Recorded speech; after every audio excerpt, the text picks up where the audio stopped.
Hey everyone, welcome to another episode of the Coach's Corner University podcast. I am your host, Paul O'Neid, and today I am joined by a very special person in my life, a great friend, someone who has helped me when no one else can, Dr. Dani Lamartina.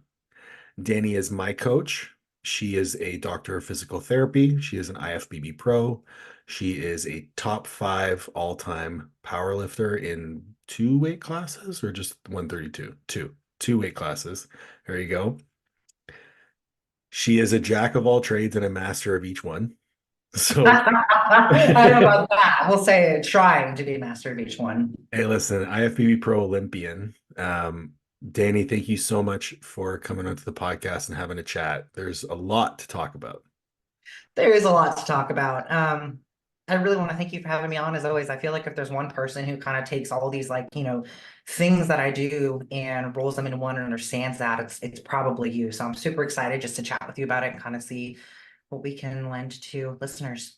Yeah, so one of the biggest themes that I try to convey to the listeners of this podcast and any of the people that I work with is you need to have a very full toolbox. And, you and I mentioned the last time we chat, I think we were doing YouTube videos, you mentioned the quote, all models are terrible, but some of them are useful. And to me, that is the epitome of your approach to both physical therapy in terms of rehabilitation and to turning that rehabilitation into training. And I'd love to frame this conversation, at least the beginning of the conversation, as a case study on my training and how you've used your toolbox and every tool in it in random ways and, well, random to me, but then all of a sudden makes sense to unfuck me. That's a good way of saying it.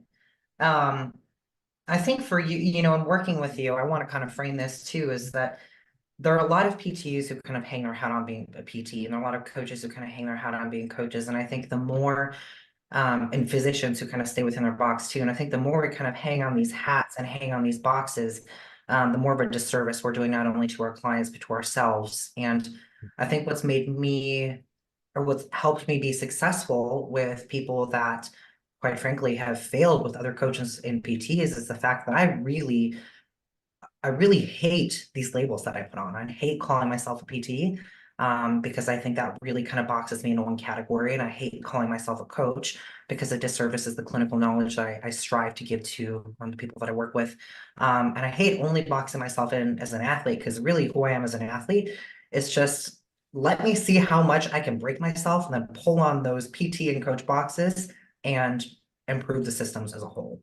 Mhm. Um, and I think that when I first started working with you, one of the biggest things that I really needed to kind of pull back on is recognizing your history and where you've been as an athlete, the level of success that you've had, the chronicity of the pain that you've had, and the whole systems altogether. Mhm.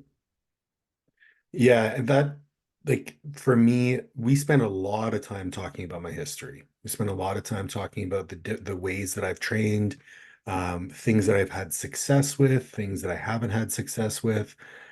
The challenge for you kind of deep, like sifting through all of it was that a lot of the things that worked at one point didn't work at other points, and the things that didn't work before sometimes worked for me after. But the one constant was I was always in pain.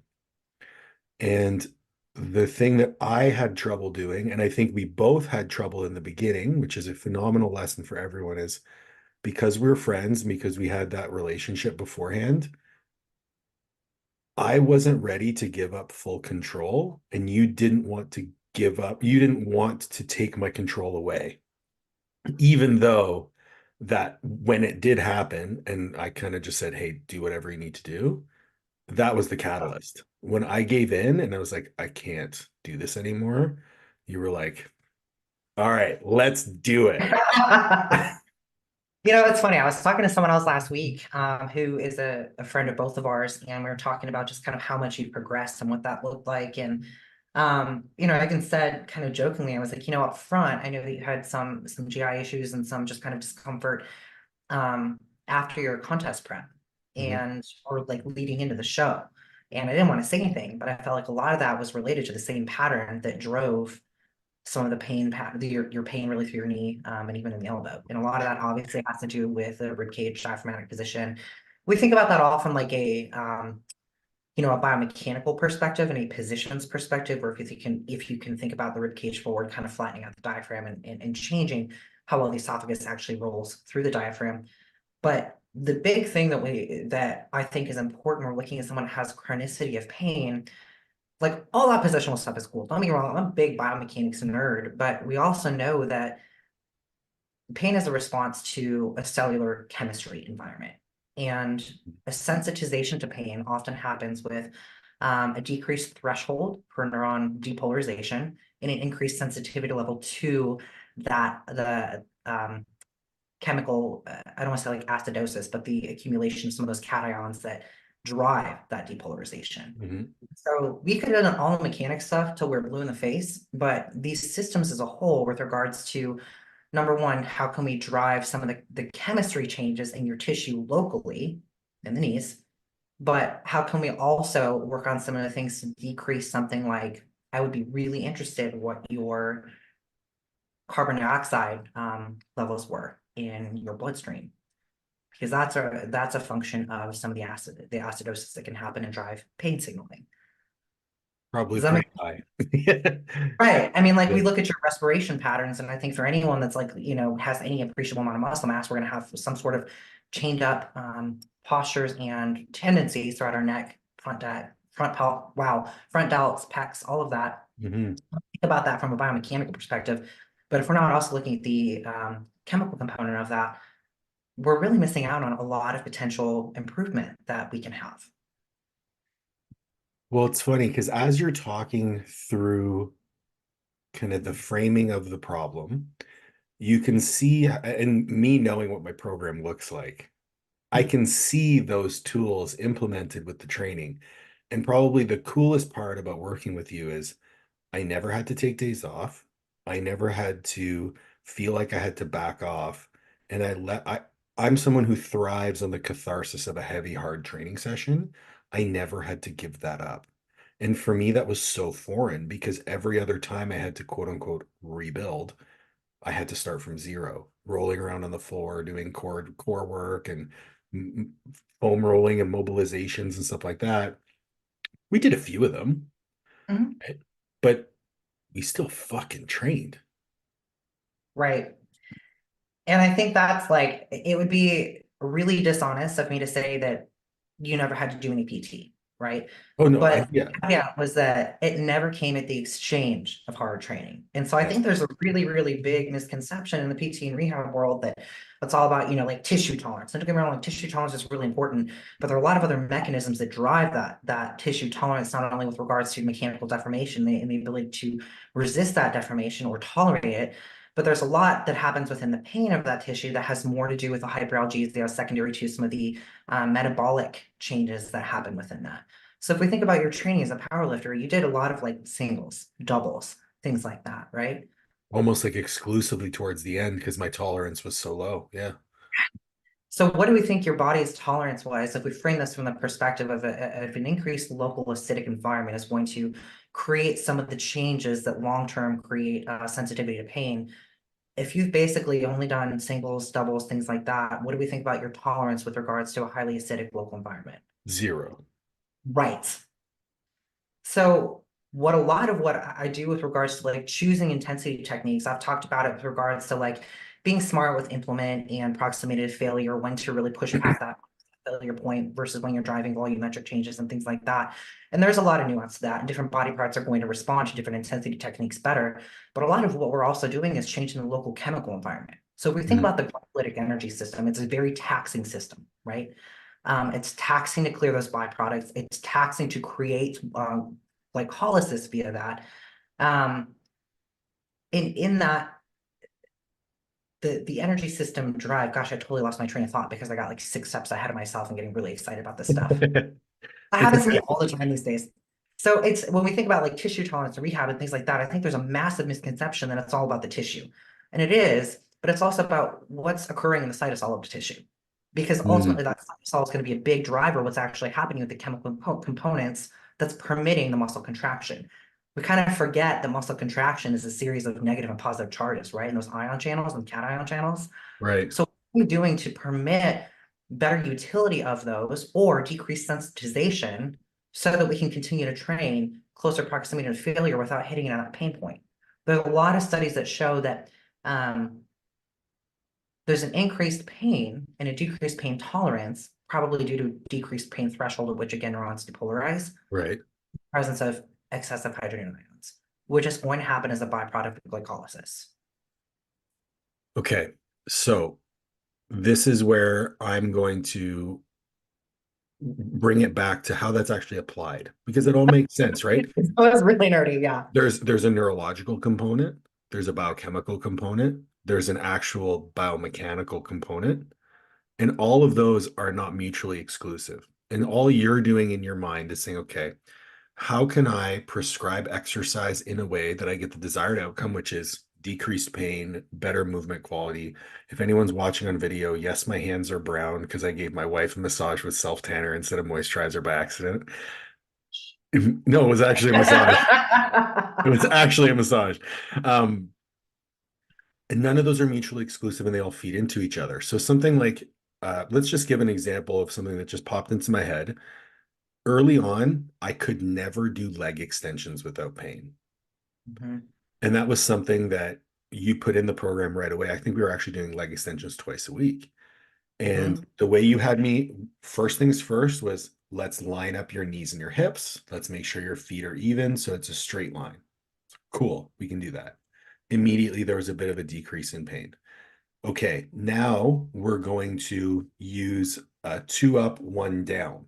So we're going to overload the eccentric, which we know overloaded eccentrics are great for connective tissue changes. But Specifically. yeah, you had me doing them very slow with isometrics, and you used that long duration set to create increased acidosis. I remember some of my leg extension sets were like 2.5, 3 minutes long. I'm over there cringing and moaning and whatever. But you know what? It didn't hurt and I wasn't sore the next day. So all that you did was take the biomechanical in terms of the positions, you took the local tissue tolerance in terms of overloaded eccentrics, and then you looked at the biochemistry. We'll make this set really long. We'll bring them to a close proximity to failure due to acidosis. Boom, we're getting a hypertrophy stimulus, we're getting them out of pain, and we're getting increased tissue tolerance from the exercise. I think there's another really big component to that too, and Yeah, that is for you the freedom to, with regards to like an exposure to something that previously caused pain, and in the realm of pain science, one of basically, yeah, you see where I'm going. I see where There, you're going. Please fucking go. Yeah. there were a lot of elements, and being able to do something that previously caused you pain and kind of like inherently break that belief, like you're chipping away at a wall of glass, right? That's really Mhm. what we were doing through training. Now, we had to really build up tolerance to the leg extensions, and I want to kind of give a caveat for anyone that's listening here. There were a lot of really nerdy details with Paul's leg extension. Like I got super nerdy. I said, I want you to literally think about lifting your butt bone. And at one point, Yeah. you're like, what? But part of what I'm trying to do is hit on the fact that we need to be able to rotate the femur in order to attain full knee extension in something like screw home mechanism. So there were some nerdier details that went into this, and he really had to kind of build up tolerance to be able to do it, a 2 or 3 minute long set. Um, but we're really exposing his nervous system. We're literally poking on the pain spot and saying, hey, you're okay here. Hmm. Uh, and allowing that exposure to drive changes throughout the nervous system and acclimation that says, hey, I guess we're kind of okay here before we're going into squat, before we're going in and do some of the painful movements. So there's a lot of change happening all at once. One thing that you touched on there that was really interesting to me, and something that is very familiar because I have my experience with mental health issues and I have my experience with cognitive behavioral therapy. You essentially cognitive behavioral therapy my joints. That's exactly what we're doing. And you never ignored me as a person, independent, like as an emotional person who has attachments to my training within the rehab process. And now, like, I think the listeners should definitely pay attention to the layering of all of these things, but with that person up top being the center of it all. So that athlete focused training, that athlete centered training model, you almost had to get me to prove to myself that I could do these things. 100%. I think one of the biggest challenges for me through the process, especially at the beginning, is an emotional attachment to loading, but also because I do have a high, we'll take the leg press, for example. I have a high propensity for output. So I could leg press 12 plates, but I could leg press 12 plates through my actual range of motion that I had access to. So let's talk about individuals who have a greater amount of muscle mass, who maybe don't have access to end range, which if you asked me to extend my end range, I couldn't. If you asked me to lower the weight, I it wasn't a hard set anymore. How do you have that negotiation, if we're going to call it that, to massage the positions to allow that greater range of motion? Because yeah, I used to be able to leg press 12 plates. Now I leg press 10 plates, but my range of motion is like 2.5 times as long. I think this is where there really is like an art of coaching, right? And you and I Yep. could talk about face. It's something that I'm experiencing right now too, where if you feel like your coach is with you, you'll do whatever they want you to do. If you feel hurt as an athlete, you're like, yep, I buy it, let's go. But if you wonder if they're really hearing your value system and hearing what's important to you, there's always going to be a little bit of resistance, right? So I heard that loading was important to you. As I kind of said, okay, well, there's a big benefit here. He's not afraid of loading. A lot of people with pain are actually really afraid of loading, right? Sure. Yeah. So what are your strengths and how can we work with them to, like you said, kind of massage this whole situation to gel where we want it to go? And I think that's for you. That's where we started adding in some different intensity techniques and things like that. I think I had you doing leg press against bands that we can actually Yep. encourage tissue to yield to pull you into that position a little bit. Hmm. Kind of where we look at again the mechanics of what's tonicity versus yielding and overcoming and some of these kind of more advanced concepts. And I think that especially when it comes to the rehab component and knowing that it was a non-negotiable for you to train hard, what's the most advantageous thing that we can do that's in alignment with your value system? Because Mm. your value system is the one that no matter what we cannot violate. I like that. I like that. Um, let's chat a little bit about, so you've mentioned a lot of different concepts, yielding, tonicity, biochemistry, biomechanics. What are the, let's say, the main theoretical models that you pull from and have used to create your own? So if people wanted to look into, the different models that you use. Yeah. Um, in my Swiss talk on the tenets of ribcage, Hmm. reference, and rotation.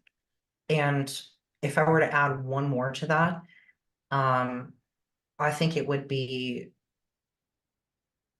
redefining a difficult set or redefining a hard set. Because we've now made sets very difficult for you with much less weight, and Hmm. you've been better for it. You're stronger now. 100%. You have way better recovery. And so just kind of really appreciating the physiology behind those things. So from a biomechanics standpoint, the idea of can the rib cage rotate? Rib cage rotation. From the neurological standpoint, they do have a reference center. I can talk about that here in a minute. Then just kind of layering on like very basic X-Phys onto that. It's one of those things where, man, I would love to sit down and talk with someone like Pat Davidson just about how he kind of drives that whole almost like animalistic approach to getting after his sessions, because I think there's so much to be said for those adaptations, but there's a time and a place for it, right? Hmm. Um, so kind of coming back to the idea of the reference center. That's one of those really simple things that if you see it qualitatively, you kind of go, oh, wow. But without it, it's a little bit like, what is she talking about? And I actually demoed this on some of the YouTube that we filmed this last weekend, where the reference center is basically where is your body and your brain gathering all the afferent information that kind of tells you where you are in space.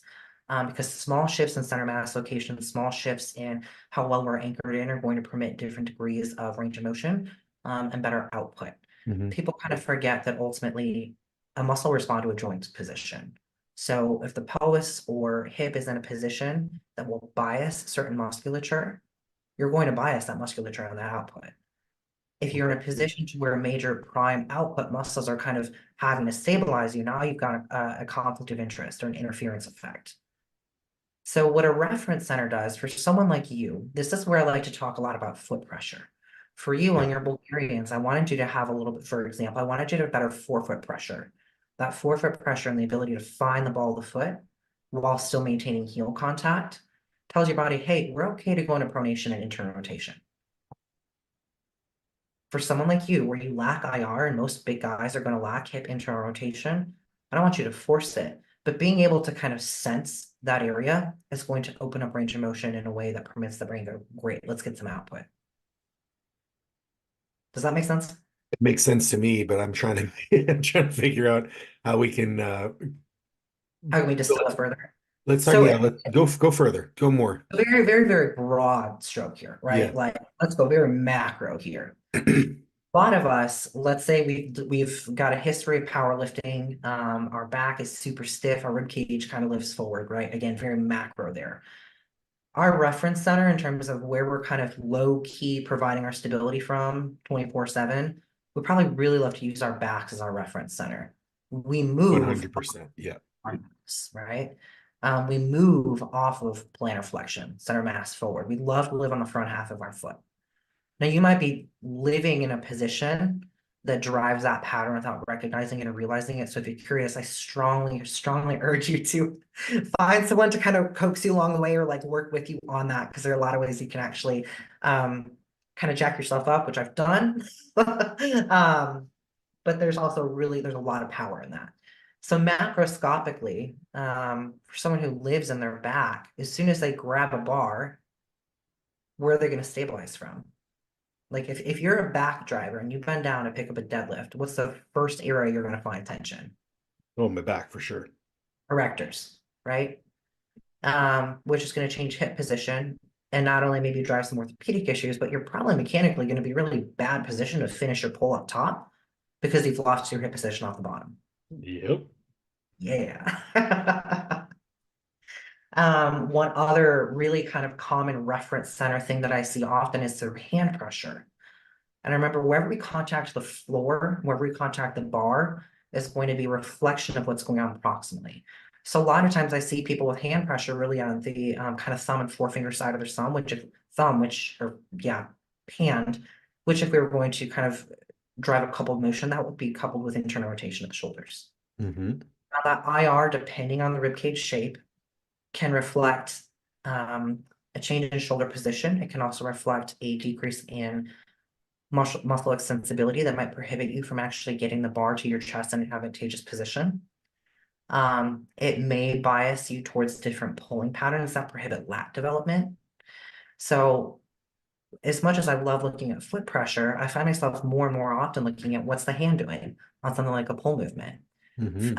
Elbow issues, shoulder issues, where are they referencing for their stability? Even if you're watching this and you literally close your eyes and put your thumbs and forefingers together, you're probably going to have a little bit more kind of acute awareness on things on the front half of you.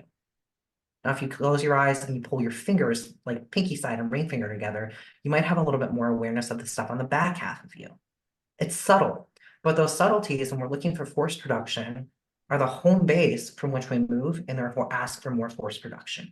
That force production is ultimately going to kind of recalibrate our neurological home base, meaning how our body kind of manages itself against gravity, against these weights and things like that, and can build over time. It's funny you're mentioning, I mentioned this to you a couple days or maybe a couple weeks ago, but one of the things that I've noticed since working together as my pain has decreased and as, I'm in this position where right now I would say for someone who trains as hard as I do, relatively pain-free, I walk differently. I sit differently. I even sleep differently. I can sleep on my back now. Hmm. And these are all things that subtly, like I didn't even notice, but all of a sudden I was like, huh, I'm more aware of my pelvic position when I'm walking. Not getting back pumps when I'm walking. I'm able to, get into much deeper hip flexion. And for people who are like, I don't do any stretching, right? Like I've opened up ranges of motion without stretching because all of these things, the reference centers, ribcage position, um, different, intensifiers and things like that that we've included in the training, they've just allowed me to access these ranges of motion that I previously didn't have because of my orientation. You hit the nail on the head there with orientation. I want to kind of come back to the idea of the back pump because this is something people ask me about all the time. Yeah. And I think there's this just like preconceived notion that if you're a big guy, you're gonna get big back pumps. And I really disagree with that. My husband's 300 pounds and a gorilla. He'll Is a occasionally get, gorilla. he's enormous. His rate of progress with regards to actually adding tissue has been beyond, I think, what I've seen in almost anybody. Mhm. And he's stayed really probably about 90% healthy throughout that entire time, mostly because of some of these small tweaks we've given him. So the idea of like the back pump comes back to what you mentioned with regards to orientation. And I like to think about that orientation as what I mentioned a minute ago about kind of that neurological baseline. What I mean by that is where is your body's home base?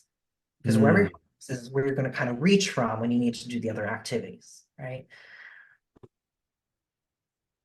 I like that. So the image that I have right now is like, so your neurological home base is like the hub of a wheel, and then the different spokes that come out of the wheel at different places are these different qualities that you're trying to get out of your body, whether it be, a squat pattern, a bench press pattern, a pull pattern, whatever it might be.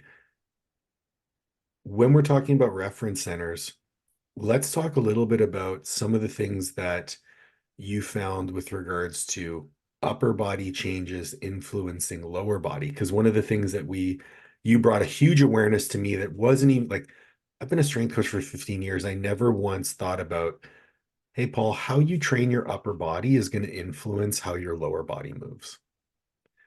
Which now that I say it, I feel like an artard. But it makes complete sense. Wow, this could be an hour-long discussion on its own, honestly. But like the big picture is like we think about our upper body and our lower body trained separately, but and I have a couple people whose program I run only for lower body or only for upper body, and I wish they would hand off the reins altogether because separating, like trying to take a unit and separate it is really intellectually dishonest in a way. I think that we're just kind of used to thinking in a way that is, very compartmentalized because of how we train. We train, if you're a bodybuilder, chest or shoulders, or we train push, um, or we train legs. But if you think about it, if we're looking at bracing, for example, Mhm. and let's say you're someone whose rib cage shape is, I'm just going to use a very general word here, really compressed. When you go to train a leg press, if you can't expand your rib cage, do you think there's going to be a high or low probability of you actually allocating tension where you want it into your legs versus your joints? Well, I can tell you from experience, no. Right. Kind of the flip side to that is let's talk about oh gosh, if we're doing something like your back movements or your pull downs. One thing that way back when I got really picky about how you're set up for your pull downs because the first thing that happened when you grab the weight was a lot of where you're really good at pressing from. Your neurological baseline or home base, as soon as there's any weight in your upper body, was right here. Hmm. And as soon as you create the shape change needed to get into that position, which is your home base, that's going to change the relative orientation between the rib cage, lumbar spine, and pelvis. Like the whole thorax is just kind of in a different orientation or position. Let's talk a little bit about how we put that into practice. So, funny enough, let's stick with the pull down example and setting up for the pull downs. I remember doing my pull downs one day. In my notes, it was find your heels. Left side only. Yeah, left side only. And I was like, and for those listening, like again, been training for more like over half my life. I've been training. Never once have I thought, Paul, you should probably find your left heel while you're doing a lat pull down. So I'm like, okay, a lot of thinking going on. Find my left heel. All of a sudden, I feel both sides evenly. I'm not defaulting into this extended position, and elbow pain is gone, all these things just by finding left heel. Now, initially, my first thought is Dani is a gypsy wizard and she's throwing darts in the dark. Meanwhile, she's playing 4D chess, and I just don't know what's going on. That's a really good example.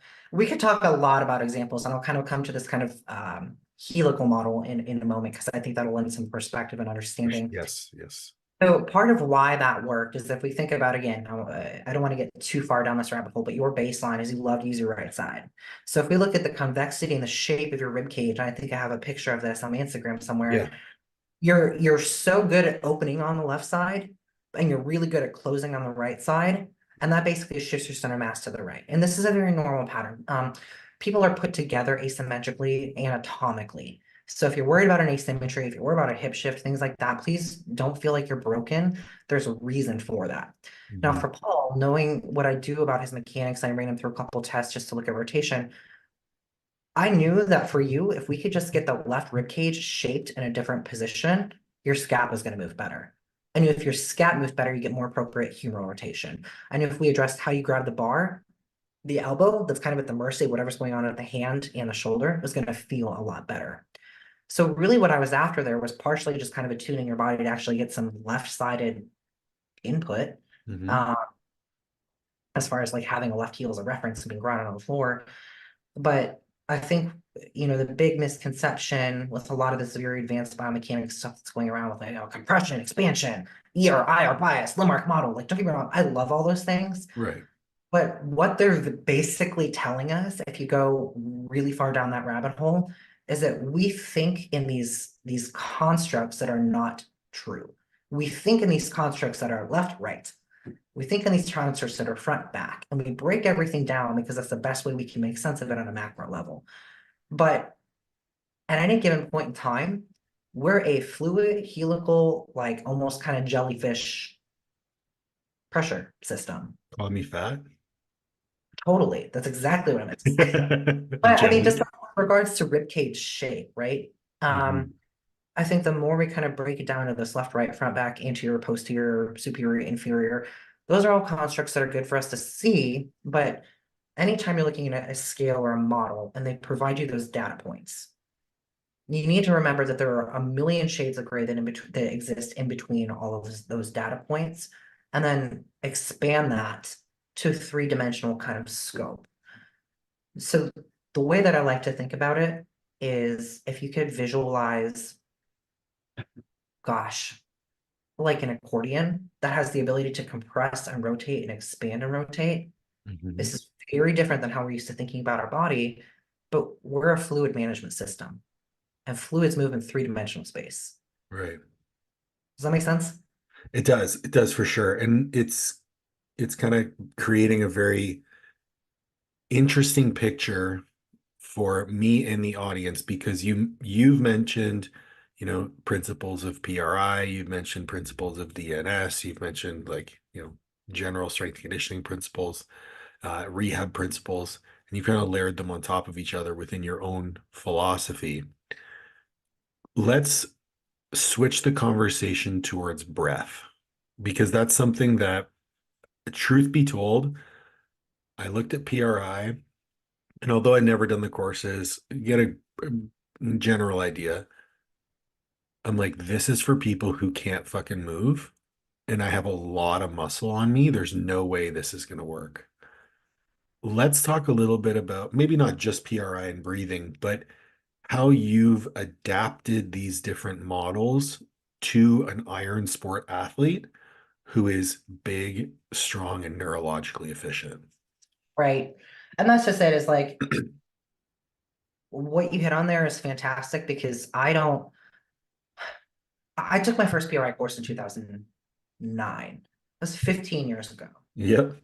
So that was like before people were even like, I remember going through PT school and wanting to talk about the diaphragm, and my classmates are like, why? And I was like, well, because it's different on the left and the right. And they were I like, they're like, no, it's not. And I was like, no, it really is. Like, look at it. The central tenon on the right is like twice the size of the left.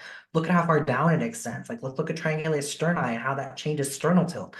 So I went pretty PRI hard for a while, and I really backed up from that. And what I've really found is that, kind of like we've talked about many times, is that there there are nuggets from every model, but no model is going to solve the problem for you. And I think what's hard right now is that, especially on social media, which, let's be honest, is where a lot of people get their information from in terms of like rehab and training and everything. Like that's, I think, become our primary source of education, which which is unfortunate, but is yeah. very unfortunate.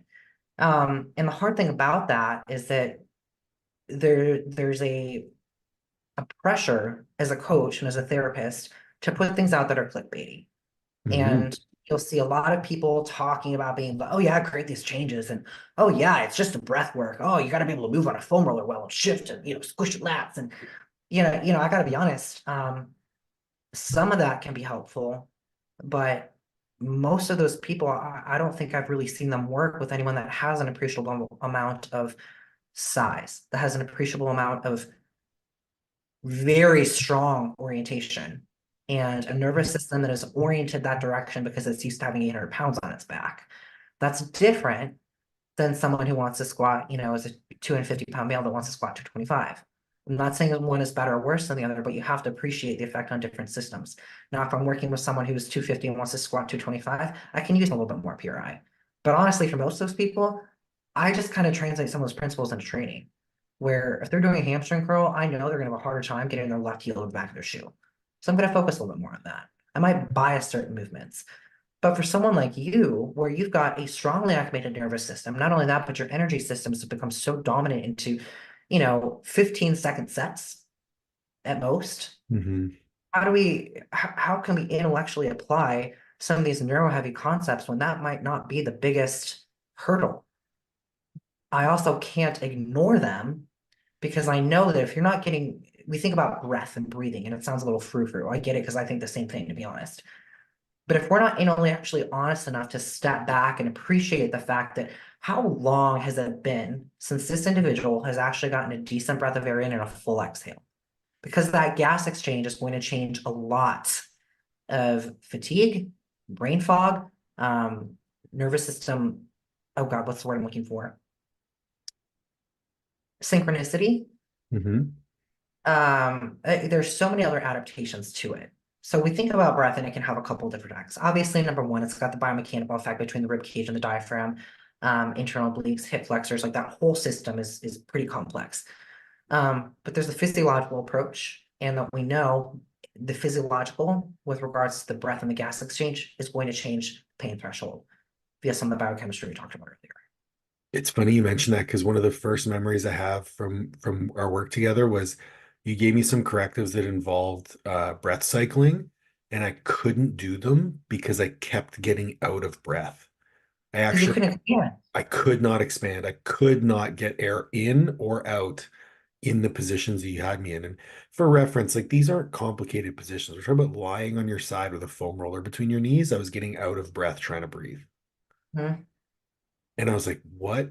How am I a functioning human being? How can I have 800 pounds on my back if I literally can't breathe?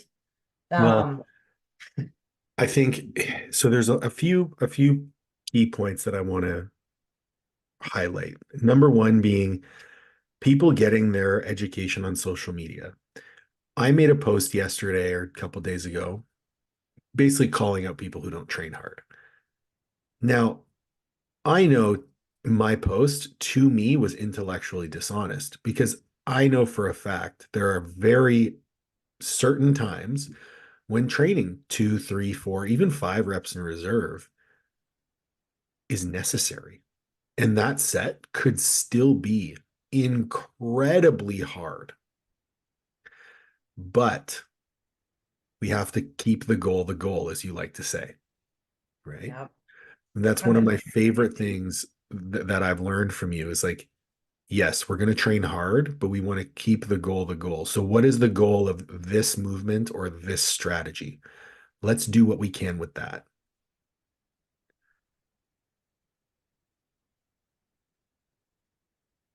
Go.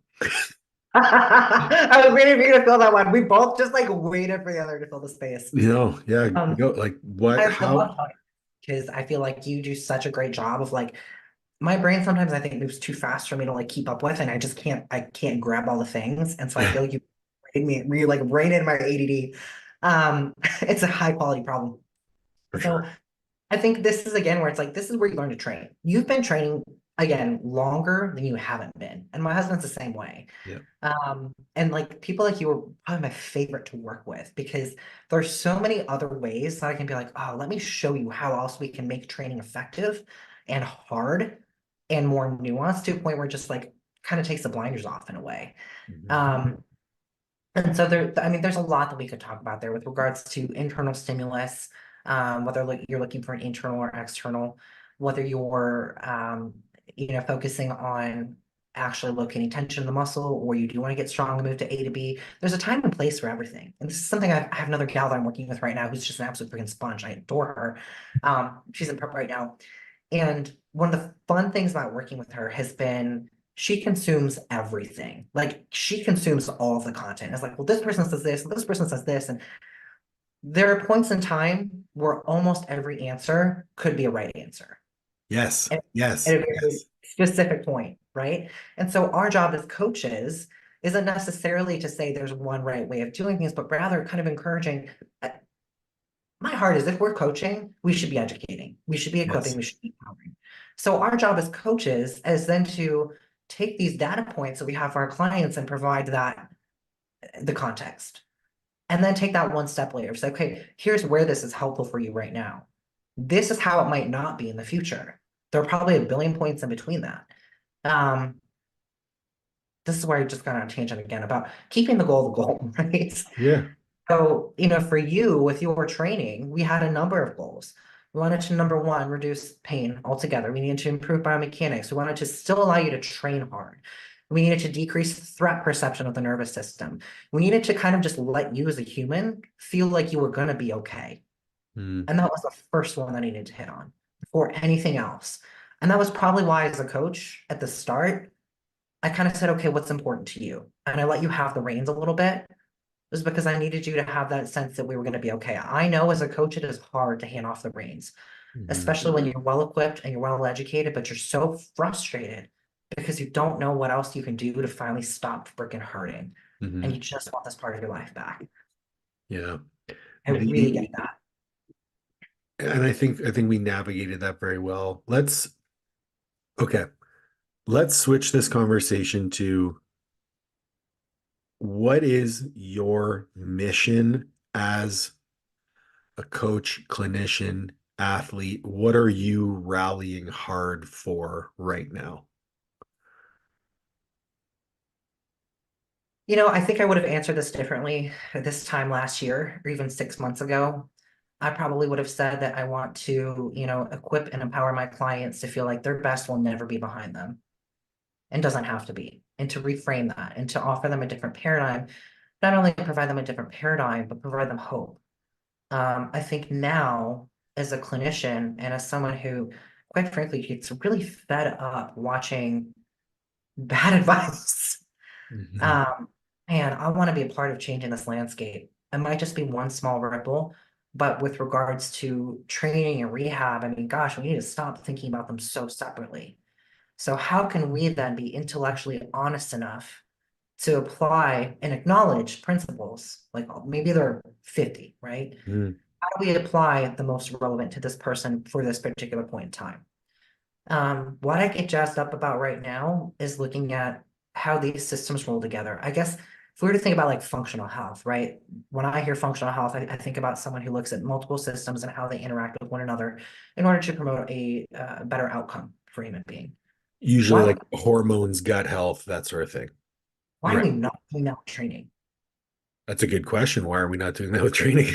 Um, and that's really like that's 100% what I'm after. Um, But I think in order to do that, there are too many people who are still kind of vying for their voice. And if we're going to move the industry forward, each of us needs to be able to take a step back and recognize humbly that we don't all have the answers individually, but collectively together, let's be solutions oriented to provide these for our clients. Oh, That's a big ask because I everyone know. wants that dollar. And I was going to make a joke and say like, functional health isn't it's not a buzzword, but if I said, "Oh yeah, you're a functional trainer," you'd Oh immediately my God. Kettlebells, FMS. yeah, Yeah. Turkish Yeah. get-ups all day every day. Um so I think Fixes everything. pardon? Fixes everything. It I does. think that honestly, what I want to see is I want to see the landscape of training change. Quite frankly, I think there are too many bodybuilding coaches who don't know what they don't know and take a very reductionist strategy. Same thing with powerlifting. And I think we have the same issue in the rehab world where someone will walk out with a doctorate in chiropractic or a doctorate in PT or some sort of PhD in ex-phys. And I think that because they're very educated in one particular subject matter, hammer nail.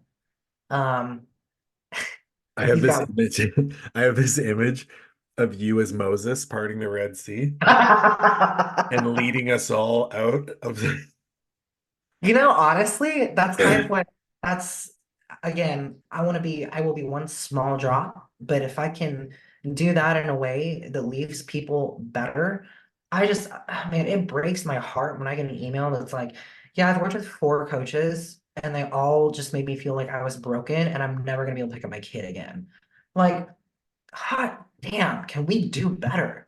oh Are we my so married to our principles, like to our one thing that we're unwilling to step back and go, hang on, do I have this person? Am I doing am I doing right by this person? Listen, that takes a lot of integrity and it takes a lot of humility. And in this landscape that we live in, unfortunately, those two things are very hard to come by. Um, One of the things that I think social media has done really well is it's made information so much more available. Mhm. One of the limitations of that is that people build their reputation on these myopic viewpoints. So if anything challenges those viewpoints and they kind of concede on some of those viewpoints and adopt new ones, they're immediately seen as, you know, as fake or as intellectually inferior. Whereas for me or for you, I have no problem saying, "Hey, I don't know," or "Hey, I was wrong about that," and completely revamping my viewpoint. But I think that's true professionalism. And I think that's what's going to move the industry forward. Um, so you recently started a mentorship, coaches, clinicians, even some athletes might be interested in doing. Talk a little bit about how that, I mean, you want to talk about starting a movement or starting being a drop in the bucket for now. If you truly want to make an impact, you have to impact those who make an impact. And that's what mentorship means to me. And I know it, That's leadership. yeah. And I love how you just articulated that. Yeah. So what is your mentorship? What's it going to be? How do you see it moving forward? So right now I have it structured as a one-on-one. I will be starting group mentorship, but I will also have basically almost immediately kind of this mastermind call where if you want to be in on some of these discussions, but you're not necessarily a mentee of mine right at this point, but you want the cage rattled a little bit, or you want a different perspective on a problem that someone is having, or maybe I just come to it with content. Um, there's that, but the mentorship is really designed to kind of hit on everything that not everything, a lot of what I've talked about here today, with regards to the principles of how do we view the human body. To look at it as solely musculoskeletal or solely neurological or solely like just building muscle. Um, it's a little bit reductionist, but I mean, you've seen me train. Like Yep. I don't want to go in and be like pelvic protector. Like I want to go in and train. If I'm gonna deadlift and I don't have at least 4 or 5 in my hands, it feels like a dump session. I'm like, why am I here? Um, I feel that. so, so like I'm not gonna sit here and tell people that like everything has to be like in perfect alignment and the athlete has to be 100% healthy before we move them through. What I'm here to help with is guiding people through those shades of gray, given that if we're looking at 6 different variables, the probability of all 6 of those variables being 100% is pretty low. And I think that if we're waiting for those to align in order to push play, you're prohibiting growth for the athlete in terms of like allowing the whatever variable has not quite caught up yet. Maybe it's not caught up because there's a limiting factor in one that you didn't realize was having an impact. So the mentorship is really to kind of teach people how to do what I do. Ultimately, I want to be able to grow and scale my company. I want to be able to hire people. I want to have a community of coaches, of PTs, of chiros who are willing to kind of step back and say, I don't have the answer. Let's figure it out. Because like you said a minute ago, where even in saying I don't have the answer or conceding that like, oh, maybe I was wrong and this other person is right, drives a level of inferiority. That's backwards, so backwards. So Uh, backwards. so the mentorship is primarily guided towards a framework from which you can make decisions on, athlete assessment and allow training to be the thing that builds the human to be better. I don't want to even necessarily say training as rehab because not everyone hurts, but every decision we're making within our coaching should be creating a better functioning machine. I'm circling back right now because I think this is something that we definitely should have talked about, and it completely skipped my mind because I was kind of caught with my jaw down. Um, Something that I've noticed in myself, and I think you could extrapolate that to Dave and even the of course the other people that you've worked with. As my ability to move has improved, my growth and development of my physique has completely changed. Mm-hmm. And I think that is a big rock that people miss out on because they get stuck in these patterns and they just think, I can't grow my pecs, right? I can't, my triceps aren't going to grow, or, I have small legs or whatever it might be. I'm just going to hammer my legs. But it's like, well, we know that a novel stimulus is probably going to be the thing that moves the needle from a hypertrophy or a strength standpoint the quickest in one moment. I cannot tell you how much better my physique looks and feels just because I'm able to train it through bigger, more effective ranges. There's more to it than that, even. Yeah, so to maybe talk a little bit about that, like unlocking the physique with this approach. Unlocking the physique with the approach. This is quite frankly, this is kind of where I feel like I'm someone's secret weapon. And Yeah. that's what we know as. It's Yep. like, let's secret weapon that perpetuates things forward. A healthy joint, if you think about it, a couple of things going on. So number one, we know that on a very broad macro level, muscle that can fully lengthen and fully contract is going to have the best force production, probably the best growth. You're going to get more elements of hypertrophy. You're going to get better glycogen uptake to create that round look. There's a lot going on right there, right? Number two, we know that our bodies have a holding pattern. We have that kind of neurological baseline that I talked about. Right. So let's layer those together. Let's say we'll take you as an example. Someone's neurological baseline has them so biased towards tenacity in the front deltoid pec and the posterior hip. Now, those particular areas are going to prohibit a lot of ball and socket motion, right? If we Right. think about the ball and socket joints of the shoulder and the hip, if the ball and socket can't move, what's happening to the other musculature in the area? Do you think it's getting full length, any full contraction? Absolutely not. No. Right. So there's one element of it. Now, the second element of that, I think people really kind of forget is that especially ball and socket joints have so much proprioceptive input to the brain, and the brain will always be the thing that permits the greatest force production.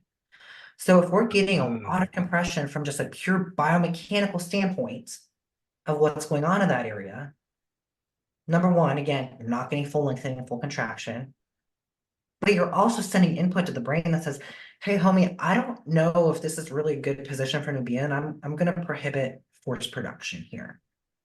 There's such a constellation of what has to happen, especially around mobile joints with regards to stabilization and co-contraction. And even the fact that as we go through different ranges, we go from a different bias of internal and external rotation, that even just to say, well, my internal rotators are tight. Well, in what position?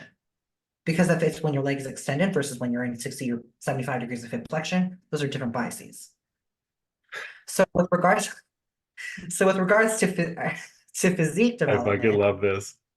God, you just saw like my meathead hat come on. It's Where I'm like, I just great. want to grow bigger muscle bumps. Yeah, If we're talking about physique development and that secret weapon, of course, joint position and getting good afferent information to the brain will almost always promote better force production. Have you ever seen those guys who like don't train really hard but have that really nice bubbly look? for sure. Their joints are healthy. they don't have pain, and they don't train hard, But they're jacked. but they're jacked. And you take someone who actually, I have a couple guys like this in my roster. I've had to be like, do not train to failure because you're literally only allocating stress onto specific tissues and joints. They train so freaking hard. They thrash their CNS and they don't grow. I think we as coaches again need to be more intellectually honest about why is that happening? Because the effects that that's having downstream are not just right now in the acute. The effects of that downstream are going to be 10 years from now when they want to carry some groceries in from the car. There's so much more to this than just what we're feeling acutely and wanting to grow bigger muscle bumps. Bigger muscle bumps. I love that. Bigger muscle bumps. Well, listen, I can say from my own personal experience, um, I was one of those people who sent you an email and was like, "Hey, I think I'm done. This is, I think exactly what I said was, I think this is my last kick of the can. Let's see what we can do with it." That is Yeah. exactly what you said. I think that's literally what I said. So to be in a position now where I'm like, "Yep, I'm going to compete again. Yep, I'm going to set the Canadian all-time world record again." Well, not again. Actually, I might have had it. Don't quote me on that. It was pretty close. Um, to say like, hey, like this is something that's really cool, and now I feel capable of doing it. I can't tell you the joy that is back in my life just from working with you. So thank you very much. And I can also say that as an educator, as somebody who is trying to lead leaders, having you throw your hat into the ring and say, hey, I want to change the narrative. I want to completely revamp the way that people look at what training should and can be. It gets me so excited. Well, thanks as always for your trust. It's not something that I or any coach really should take lightly. And I think that the longer you've been training, the harder it is to hand off the reins. Um, and so thank you always for that. Of course, we're not done yet, by the way. I have some really stupid questions for you. Oh, cool. I love those. Stupid questions are fun. Stupid questions are my favorite. Number one, because I know that people want to know, what kind of music do you listen to on a crisp pause set of leg press? And for anyone who doesn't know what a crisp pause set, picture having a burning needle shoved into your eye, but your whole legs on a leg press. That's what it is. And then do it occluded. Yeah, Um, it's a leg press drop set into, or sorry, it's a leg press rest pause set into a drop set into an ISO hold. It's lovely. depending on the movement. Depending. Um, so I got that from Chris Edmonds, and if y'all are listening to this, he was a mentee of John Meadows, more than a mentee. I mean, they were really like they were in it together Yeah. for about 15 years. And so we're wanting to look at, Meadows was so ahead of his time. He was using things like BFR and accommodating resistance for bodybuilding while the rest of us were sitting here like, oh, you heard her with our fingers up our noses. Um, and so Chris is one of those, like if I want to be people's secret weapons, Chris was the back pocket ace I didn't know I needed. He really helped me out with Chicago Pro Prep and Olympia Prep, and he's a gem of a human being. He's so freaking smart. The Chris Paws set. So it depends. On a day where I'm worried about seizing and I have to like keep myself like suppressed and keep it cool, I throw on a little Mariah Carey. Oh, okay. Oh, but on a day where like I really want to hit home, Rage Against the Machine is a good one for me. Oh, Uh, okay. yeah, yeah, maybe the Sword. If y'all have ever heard of the Sword, I've not heard of so this word. kind of depends. I'm gonna look it up. Okay. What is the scariest set of something that you've either done or seen in the gym?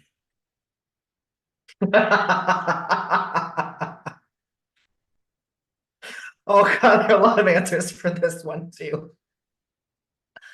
Um, this I think just for myself, the number of days I have peeled off of a leg press or a squat variation and literally immediately gone into full seizure. Like there was one day I finished a triple drop set And during the set, I was like, you're okay, you're okay, you're gonna be all right, don't worry about it. And of course, like internally, I'm like, you're not, but all right. I peeled off of that and immediately had, it was probably one of the first full-on seizures I've had in training. Um, Dave and I didn't really know what to do. So that was probably pretty scary. Scary in a sense of like, usually when we train, we're like uncomfortable for a minute, or we're like, something hurts a little bit. But for me, that was one of those like, did I just jack up my brain? Like, am I gonna be able to train again? Am I gonna be able to work the next 5 days? Like, do we have a big hospital bill? I think we need to bring context to this. So Dani has a seizure disorder that is exacerbated by stress. So she literally had a seizure. It wasn't like, oh my God, I had a seizure. And you're talking about a cramp. Like, no, she literally had a seizure. Yeah, that's actually like one of the things that holds me back. So instead of like mechanical failure being the thing that holds me back from a lot of sets, I have this like barometer of like reps before seizing. I have to use on leg days. Oh my Um, God. Not even leg days, but back to. So that's probably So good your and RAR is a completely different scale. completely. And it can happen on a metabolic set, like if I'm doing some occlusion work. It can happen on a heavy set. It can happen pretty much anytime I'm a little bit under recovered. And I still like I have to find it. So I want to get back on the Olympia stage so badly. I'm incredibly as an athlete. Um, Not knowing what was going on with me physiologically last year, now in retrospect, I'm like, holy, I stuck it out through that. Like I Yeah. should not have my own mental grit ever again. But the athlete and the competitor in me is like, I will be so dissatisfied if the only time I get to be on the Olympia stage was a time that was I won't get into what happened that week, was that. So I'm training hard. Respect I need that. to exercise, and I absolutely refuse to not come back better if I get on stage again. So I'm training hard. It's just having to get really creative with how do we get approximated failure in effective sessions without hitting that like mechanical failure, like truly about CNS just thrashed point. I mean, talk about being solutions oriented. I think if anyone was going to solve that puzzle, it'd be you. So Yeah, I think dealing with all these things has just made me between the outer tear, and the seizure disorder. We again, in retrospect, it all makes sense.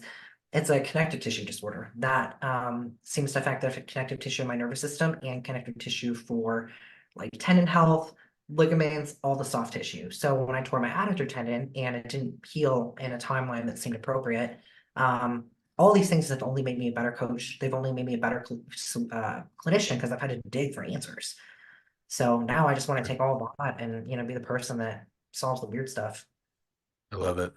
The Your favorite type of cookie,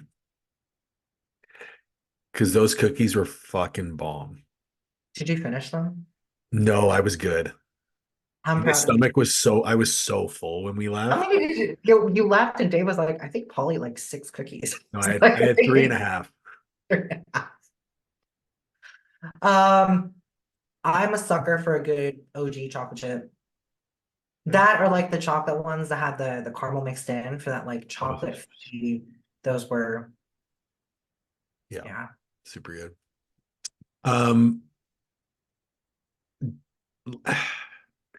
Last question. And I think I already know who your answer is going to be, but I'm going to ask it anyway. So this is where I get you to do my job for me. If Okay. there was one person that you would like to see on this podcast, but you had to help me get them on, who would it be? Pat Davidson. You think you can get Pat Davidson on my podcast? I would try to. I I'm don't know gonna if get he would do it. I chirped him pretty good on social media, but we'll oh, see. okay.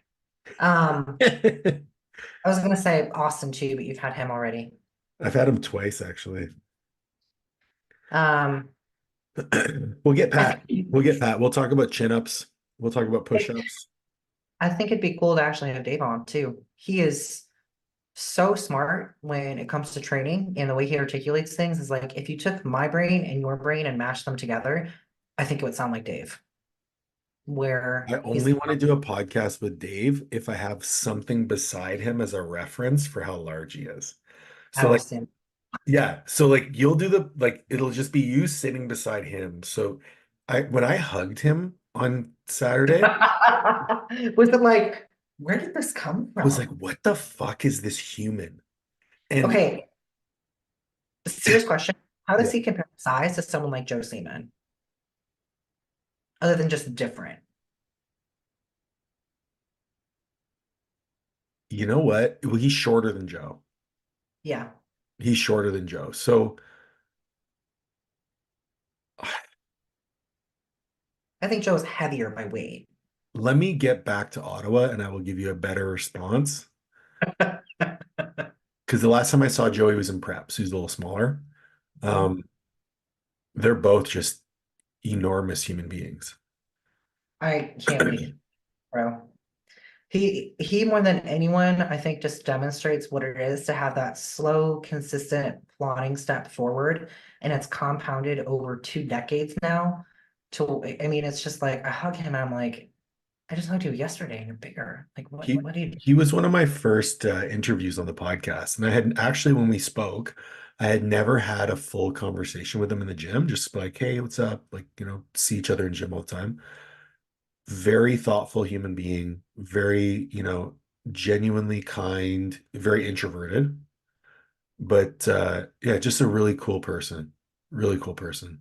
He'd be a good one. He's got a lot of thoughts on training, especially because we dialogue about it so much, and I have all the nerdy stuff, and he's so gifted at taking it and like making it very simple and asking the next question.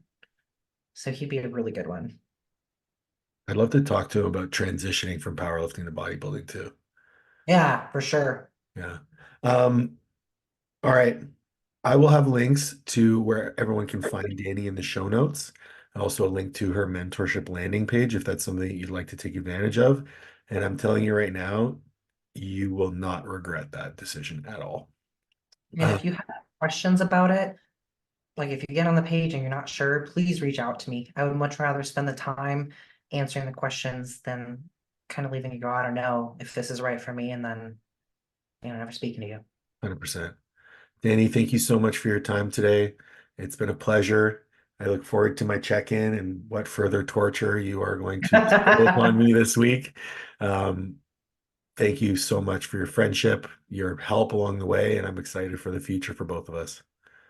Thank you for being the person that you are with your business mentorship. And again, the friend you've been to me over the last few years. Easily, I've said this many times in the last couple weeks, probably one of the most important people in my life.